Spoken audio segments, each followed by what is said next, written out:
감사합니다. 고맙습니다. 자, 오늘 기초완성반 32강 진행을 할게요. 지난주에 이어서 현재 자평진정 격국론에 대해서 함께 공부해 보고 있습니다. 지난주에 좀 중요한 걸 했습니다. 자평진전 격국론에서는 용신을 순용한다와 역용한다라는 표현이 있는데, 용신이라는 것을 규칙으로 정해놨어요. 월지 또는 월지에서 천간으로 투출된 것을 격국용신으로 보고, 나의 운명에서 너 사회에서 이런 일을 하거라, 이런 사회에 이런 역할을 하거라 라는 어떤 사회적 사명, 하늘의 천명, 이런 것들을 우리에게 주어진 개념으로 우리 사주를 풀었다라고 보면 되는 거예요. 그러니까 이제 사주를 보는 관점이 여러 가지가 있는데, 개인의 행복을 위주로 보는 관점도 있고, 어떤 사회적 역할이 무엇이다, 너는 이런 일을 해야 마땅하다라는 관점으로 보는 관점도 있는데, 이 자평진전의 격국론은 바로 그 후자의 관점으로 우리의 운명을 바라본다라는 관점으로 볼 수가 있겠습니다. 지난 시간에 그래서 이 순용과 역용에 있어서, 순용은 있는 그대로 그 용신을 도와서 쓰는 거고, 다음 역용이라는 거는 용신을 조절, 제어하여 쓰는 거구라는 식으로 이제 표현을 했어요. 그래서 지난 시간에는 이 길신격 사주의 4가지 격국을 봤었습니다. 이게 이 식신격, 재성격, 정관격, 정인격인데, 이거를 줄여서 식재관인이라고 이제 표현을 할 수가 있습니다. 식재관인, 이렇게 4개의 격은 길신격으로 보아 순용해서 쓴다. 즉 격국용신을 도와주는 방향의 글자를 상신이라고 하여 매우 길한 글자로 본다. 다른 용신법에서는 보통은 요 상신이라는 애들을 용신으로 보통은 규정을 짓는 경우들이 많이 있습니다. 그러니까 고려 거란전쟁이라는 그 드라마에서 현종과 강감찬이라는 인물이 나오는데, 현종은 왕이고 강감찬은 신하란 말이죠. 그러니까 자평진전 방식으로 운명을 바라볼 때는 현종이 핵심이고 왕이고, 그 강감찬은 그 왕이 성공할 수 있도록 도와줘야, 성군이니까 도와줘야 된다. 도와주는 신하가 올바른 신하다.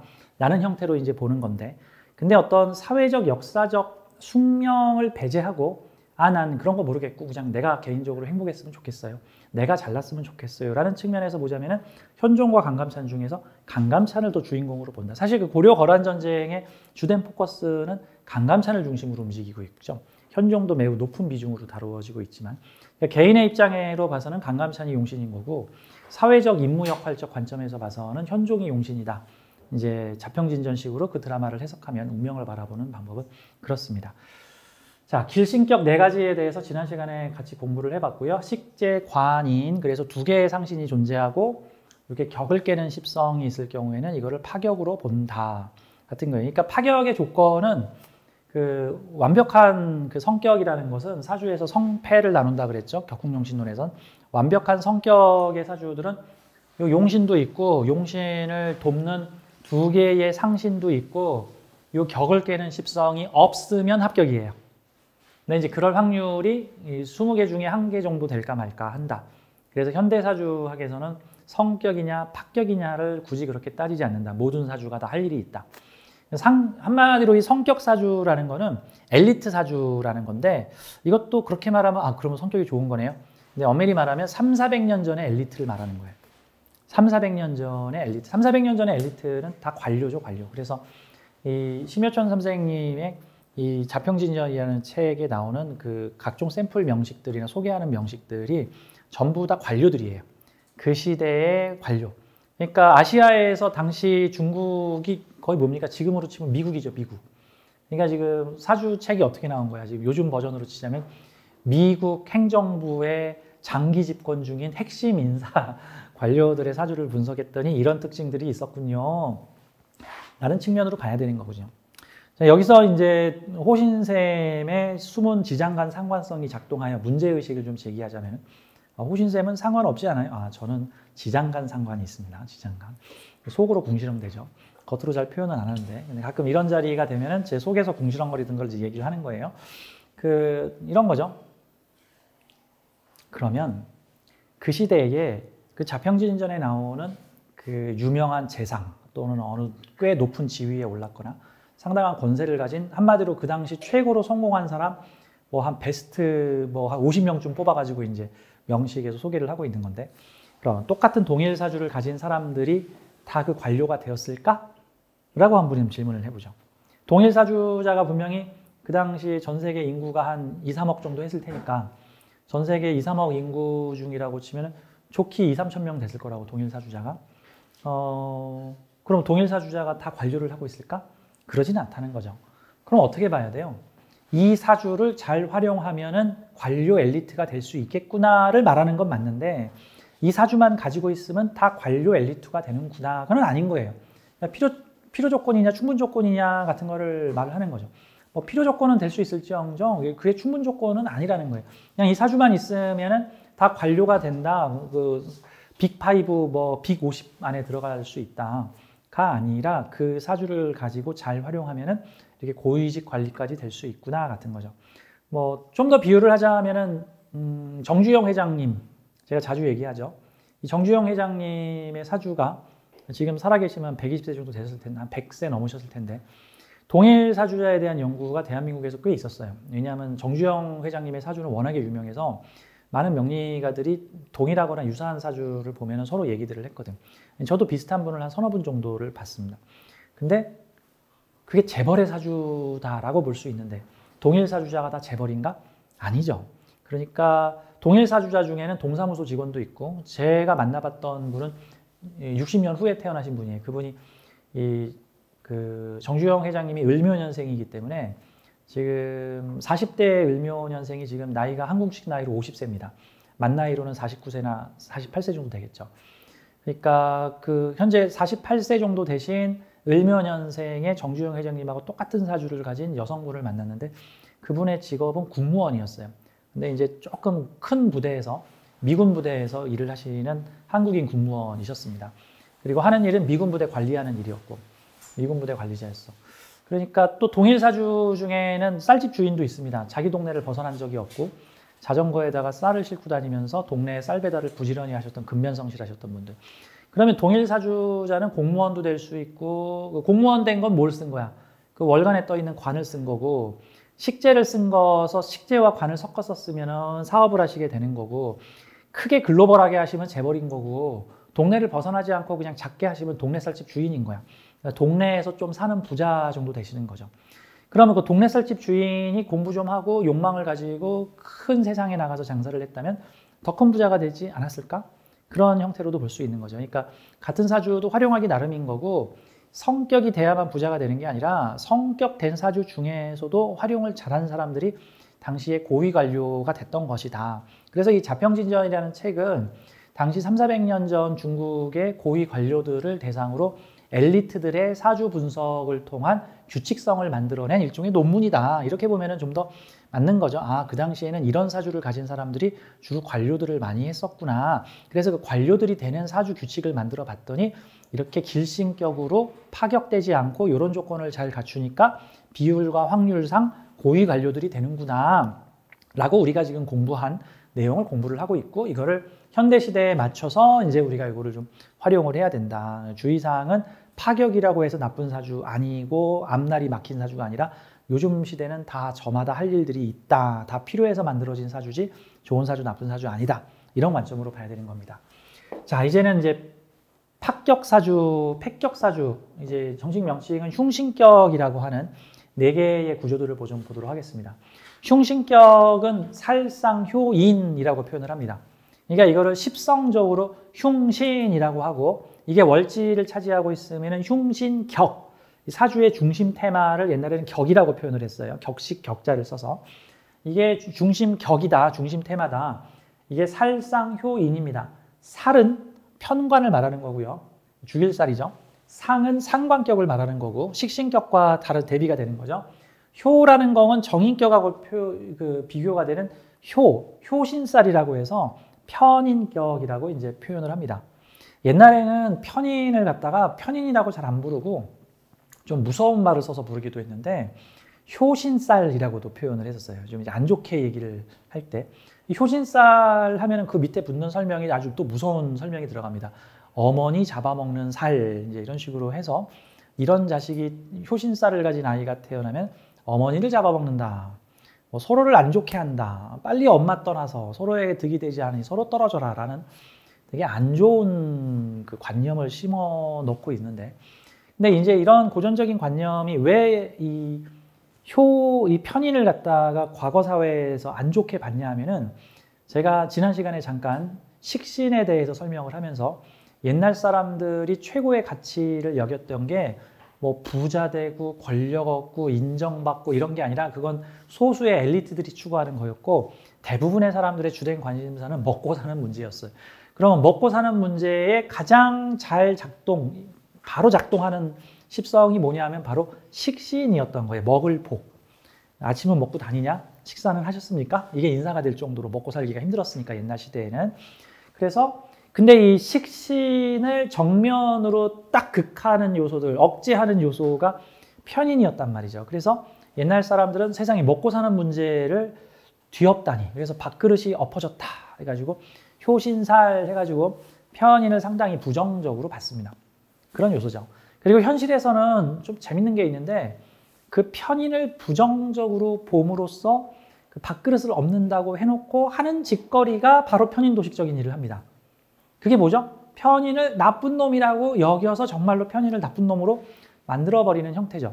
이게 보통 과거 사회에서는 편인도식이 어떤 식으로 많이 만들어지냐면, 잘못된 관습, 잘못된 사상, 무지몽매한 어리석음 또는 어떤 미신, 아주 비합리적인 어떤 습관이나 관습 등을 통해서 잘 먹고 잘 살 수 있는 방식을 스스로 엎을 때의 얘기입니다. 그 수많은 신화에 나오는 그 귀신의 애군을 쫓아내기 위해서 산 사람을 제물로 바쳤다. 뭐 처녀를 제물로 바쳤다. 그 다음에 그 어떤 사람들의 행동의 자율권을 제한하는 각종 관습들을 만들어냅니다. 여자는 뭘 하면 안 된다. 몇 살이 될 때까지는 뭘 하면 안 된다. 뭘 하면 안 된다. 뭘 하면 안 된다. 뭘 하면 안 된다. 뭘 하면 안 된다 해가지고 죄의 식신을 못하게 하는 것들이 바로 편인도식이니, 편인도식은 밥 굶는다라는 말도 바로 그거에 해당되는 거죠. 편인도식은 밥 굶는다. 편인도식에 맞는 직업을 가지면 되는 건데, 그런 형태들이 우리 현대사회에서도 보면은 잘못된 미신, 잘못된 신앙, 비합리적인 징크스 등을 통해서 뭐 그런 거 있죠. 그 뭐 어떤 종교에서는 그 수혈을 하면 안 된다라는 그 성경에서 얘기를 했다라고 하면서 수술을 거부하는 뭐 여호와의 땡땡 뭐 이런 뭐 종교 단체라든가, 또는 집단 합숙 생활을 하면서 그 사회에서 누리던 부귀영화나 어떤 멀쩡한 직업 다 그만두고 종교 단체에 와서 거기서 숙식을 하면서 성경 공부만 한다든가 뭐 이런 형태의 그 세속에서 멀어지게 하는 어떤 종교주의적 요소들. 물론 그렇게 치면 스님이 대표적이긴 한데, 이제 스님은 이게 보편화된 거잖아. 보통 자기가 자발적으로 가지 누구 게임에 속아서 가는 경우들은 없잖아. 근데 이제 그쵸. 그리고 또 존경하고. 근데 이제 그러지 않은 종교들 있죠. 뭐 말세가 다가왔으니 뭐 재산을 정리하고 뭐 미래를 대비하여 휴거를 해야 한다라는 식으로 해서 그 사람들이 막 사회적으로 발전하고 성장하는 거를 억제하면서 세상은 사탄의 세계이니 세상에서 뭐 자려고 하지 말고 신앙 안에서 신앙 공동체를 만들어서, 옛날에 우리나라에 신앙촌이라고 있었어요. 그게 저 남산 밑에 이태원 쪽에서 그 어떤 특정 종교를 믿는 사람들끼리 모여서 집단 신앙생활을 했는데, 그 사람들도 먹고 살아야 되니까 거기서 양말을 만들어 가지고 뜨개질을 해 가지고 먹고 살았는데, 그게 유명한 신앙촌 양말입니다. 워낙에 양말을 튼튼하게 잘 만드셔 가지고, 우리 어릴 적 얘기죠. 지금은 이제 그런 게 없는데, 이제 그런 집단 합숙 생활, 뭐 속세에서 멀어지게 하는 거, 그게 뭐야? 스스로 밥그릇 찬 거잖아. 그게 스스로 밥그릇 찬 거야. 그러니까 내가 어떤 미신, 특히 요즘 유행하는 음모론, 이런 것들을 통해서 스스로 나한테 불리한 입장을 자초하는 형체들도 일종의 편인도식적 요소, 그게 또 사회적으로 발현되면 편인도식적 현상이죠. 뭐 음모론을 통해서 무슨 주사를 맞으면 안 된다, 뭐 아파도 병원에 가면 안 된다, 뭐 무슨 뭐 현대의학 치료를 받으면 안 된다, 지금 항암 치료 열심히 받아야 되는데 아니다, 주님한테 기도하면 뭐 다 들어주실 거다, 뭐 정말 짜증나 죽겠어. 그런 얘기 들으면 그게 바로 편인도식이요. 그러면서 사주 보러 오셔가지고 제사주에 편인이 아주 나쁜 거라면서요. 지금 당신이 하고 있는 생각이 바로 그 편인도식의 전형입니다. 내가 이 얘기를 하는 거지. 당신의 그 생각을 깨야지 그 편인도식에서 벗어난다. 이런 생각이죠. 다만 편인도식을 되게 잘 쓰는 사람들은 되게 훌륭한 연구자, 학자, 장인 이런 식으로 이제 성공을 할 수 있고 또 억제해야 되는 거를 마땅히 억제하는 역할을 하는 사람들 그 아까 법무부에서 그 저기 뭐지 성범죄자들 감시하는 일이나 뭐 사나운 개나 뭐 사나운 고양이들을 훈련시키는 사람들이나 뭐 범죄자들을 훈화시키는 사람들이나 깐깐한 자격과 요건으로 청문회를 통해서 정치인을 뽑는 거나 어떤 무슨 선발대회에 사람들을 깐깐하게 하는 거나 어떤 뭐 비파괴 검사 등을 통해서 뭐 다리나 공사 현장의 안전점검을 깐깐하게 해서 그 완벽한 공사가 이루어질 수 있게 안전점검을 하는 것들 이런 것들이 다 편인도시 그리고 회사에서는 재무나 경리 쪽에 있는 사람들이 이 헛되이 지출이 나가거나 예산을 잘못 사용하는 거를 2중, 3중으로 심사를 해서 허튼 짓을 하지 않게끔 쫙 안전하게 해놓는 이런 것들은 다 편인도식의 순작용이다 라고 볼 수 있죠. 그 장인들이 도자기를 100개 만들어가지고 마음에 안 든다고 90개 깨버리고 마음에 드는 거 10개만 만드는 거. 이것도 편인 도식의 완벽주의가 낳은 순작용인데 장인 되는데 시간은 오래 걸리지만 일단 그 분야의 장인이 되면은 그 사람의 품질은 최고봉이다. 뭐 아주 완성도 높은 애니메이션을 만드는 뭐 미야자키 하야고 함덕 뭐 이런 사람들 같은 거 수많은 실패를 거쳐서 최고만 뽑아가지고 뭐 2시간짜리 만화 한 편 만드는데 10년이 걸렸다는 둥 뭐 이런 얘기들이 나오는 것들도 다 어떤 편인도식적 어떤 예술가, 창작자, 뭐 교육자 이런 형태에서 발현되는 모습들이다. 이렇게 봐야 되는 겁니다. 이게 제가 편인격 효 얘기하다가 제가 지금 이 얘기로 좀 빠졌어요. 효신이라고 해서 옛날 책 보면 지금도 뭐 뻐꾸기, 뭐 어머니 잡아먹는 살 이런 식으로 얘기하는데 이제 현대 명리학에서는 이제 굳이 효신살이라는 표현도 거의 안 쓰고 또 편인을 굳이 뭐 나쁜 그 흉신으로 그닥 보지도 않으니까 그런 것들은 좀 참고하십시오. 이 편인 자체가 나를 위한 마음이 아니라 겁제를 위한 마음이 겁제를 위한 마음. 나를 위하는 것보다 남을 잘해줄 때 보통은 그 편인이 행복해합니다. 내가 그 어머니는 짜장면이 싫다고 하셨어. 야이야 이 노래 있죠? 그 어머니가 지금 편인 마음 쓰고 있는 거야. 어머니가 야 짜장면 내놔 내가 먹을 거야. 그 정인이야. 근데 아들이 짜장면을 먹는 모습을 보면서 짜장면 한 개 살 돈밖에 없으니까 너가 먹어라. 나는 짜장면이 싫다. 하는 건 편인의 마음인 거예요. 상대가 기쁘면 나도 기쁘다. 뭐 이런 마음 같은 거죠. 그래서 편인을 잘 쓰면 궁휼히 여기는 마음, 남을 동정하는 마음으로도 잘 작동을 할 수 있죠. 물론 정인이 또 그렇다고 뭐 또 안 그렇다는 얘기는 아니에요. 그런 느낌이 있습니다. 그래서 이 편인은 나를 위해서 머리를 쓸 때 별로 잘 머리가 안 돌아가고 남을 위해서 머리가 쓸 때 되게 효과적인 지식지의 전달자가 될 수 있습니다. 예를 들어서 그 연애 상담실에서 그 연애 컨설팅 해주시는 분, 자기 연애는 잘 못하는데 그 남 연애는 기가 막히게 짜주시고 그 무슨 비서 같은 분들 보면은 자기 일정표는 귀찮다고 안 짜는데 자기가 모시는 상사나 자기 손님들의 여행 일정표나 그 일정 스케줄은 되게 잘 짜주고 남의 구두는 되게 잘 닦는데 자기 구두는 안 닦고 약간 뭐 이런 요소들 남 생각은 잘하는데 자기 생각은 정작 안 하고 우리 남편과 자식들은 무엇을 먹일까 하는데 자기는 그냥 패스트푸드 먹고 있고 뭐 이런 요소들도 남을 행복하게 해줌으로써 내가 남의 마음을 내가 가지고 있다 이런 느낌이죠. 그래서 봉사활동 단체나 다양한 자원봉사 업체 이런 쪽에 계시는 분들이나 다른 사람을 위해서 머리를 쓰는 직업 어떤 부동산을 사면 좋을까요? 어디다 투자하면 좋을까요? 어떻게 공부하면 좋을까요? 어떻게 해야 서울대 가나요? 이게 남에게 지식 빌려주는 거를 생각하거나 기획하는 사람들이 편인을 되게 잘 쓰는 사람들이다 이렇게도 볼 수가 있습니다. 자, 살상효인 중에서 이는 요거를 그 양인격으로 봅니다. 양인격. 양인격은 양간에서 겁재가 월지를 차지하고 있을 때 또는 좀 특이하게도 무토일주 같은 경우에는 오화, 정인이 차지하고 있을 때 요거를 양인으로 봅니다.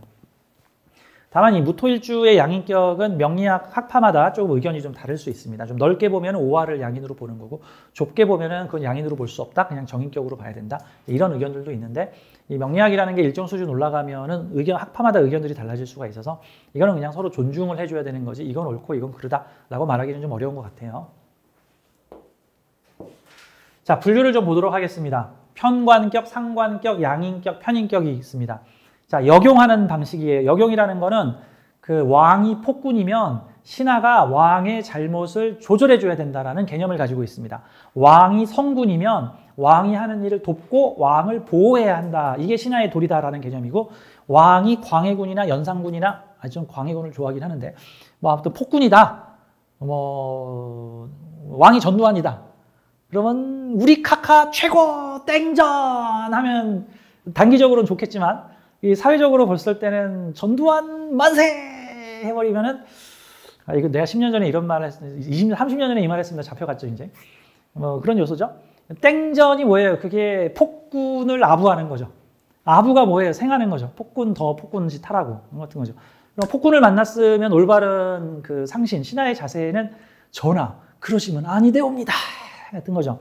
그래서 이게 흉신격으로 가게 되면은 어떤 인자들을 상신으로 보게 되냐면은 이 편관, 상관, 양인, 편인을 갖다가 억제하거나 제어해주는 극하는 요소들을 제1상신으로 보게 됩니다. 그래서 그게 있으면은 폭군이 제어가 되었습니다.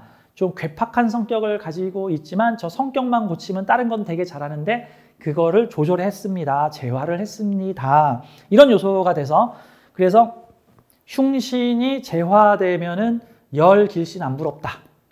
같은 형태가 나타나는 거예요.